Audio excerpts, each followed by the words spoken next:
আবারও চলে আসলাম তোমাদের সামনে। দেখে বুঝতেই পারছো আমি অনেক সবজি কেটেছি।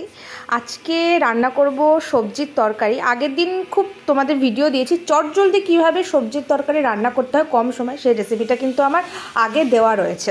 ঠিক আছে, দেখো আমি কিন্তু সব রকম সবজি কেটে নিয়েছি। সবজিতে কী কী নিয়েছি আমি, লাউ নিয়েছি, পেঁপে নিয়েছি, গাজর নিয়েছি, আর আলু নিয়েছি, এবং আমার গাছের বেগুন নিয়েছি। দেখো এখানে কিন্তু তেলটা গরম করতে আমি বসিয়ে দিয়েছি, অবশ্যই সর্ষের তেল। এর মধ্যে গোটা জিরে ফোড়ন দিয়ে দিলাম, তারপরে বেশ কয়েকটা কাঁচা লঙ্কা কিন্তু দিয়ে দিলাম। ও আমি কিন্তু আরেকটা সবজি অ্যাড করেছি, সেটা কিন্তু কাঁচকলা। দেখো ভালো করে মশলাগুলো গন্ধ আসার পর, তারপর গন্ধ স্মেলটা যখন ছেড়ে দেবে তখনই কিন্তু আমি সবজিগুলোকে দিয়ে দেবো। সবজিগুলোকে দিয়ে খুব সুন্দরভাবে সবজিগুলোকে উল্টে পাল্টে ভেজে নেব।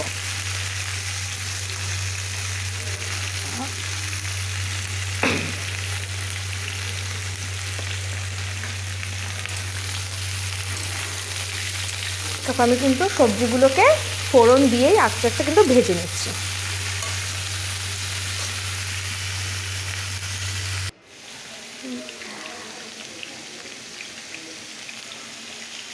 এবার কিন্তু সবজিটা কিন্তু প্রায় 50% ভেজে নেওয়ার পর তার মধ্যে কিন্তু লবণ দিতে হবে। প্রথমে কিন্তু হলুদ অ্যাড করলে চলবে না, রান্নাটা কিন্তু খুব আস্তে আস্তে হবে। ঠিক আছে, খুব বেশি হাই লেভেলে দিলে চলবে না। সবজিগুলো যদি আস্তে আস্তে সিদ্ধ হয় তাহলে কিন্তু এটার একটা টেস্টই আলাদা। দেখো আমি কিন্তু লবণটা দিয়েছি, অবশ্যই হলুদটা দেবো, প্রথম দিকে হলুদটা দেবো না।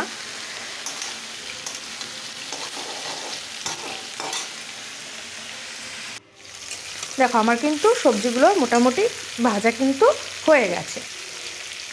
তারপরে কিন্তু আমি হলুদটা দেবো, এবং হলুদটা দিয়ে এই 3-4 মিনিট ভেজে নেওয়ার পর তারপরে কিন্তু এখানে আমি জল দিয়ে দেবো। এখানে কিন্তু কোনো রকম আদা ইউজ করা হচ্ছে না, শুধু ফোড়নে ইউজ করা হচ্ছে গোটা জিরে আর চেরা কাঁচা লঙ্কা। এই যে বেগুনটা কিন্তু প্রথমে দিলে গলে যাবে, মনে রাখতে হবে। বেগুনটা কিন্তু সবজিগুলো মোটামুটি প্রায় 100%-এর মধ্যে 80% ভেজে নেওয়ার পর বেগুনটা দিয়ে হালকা ভেজে নিতে হবে, না হলে কিন্তু বেগুন কিন্তু গলে যাবে। দেখো আমি কিন্তু এখানে জল দিয়ে দিয়েছি। তরকারিটাও যদি স্টিমে করতে চাও খুব ভালো হয়।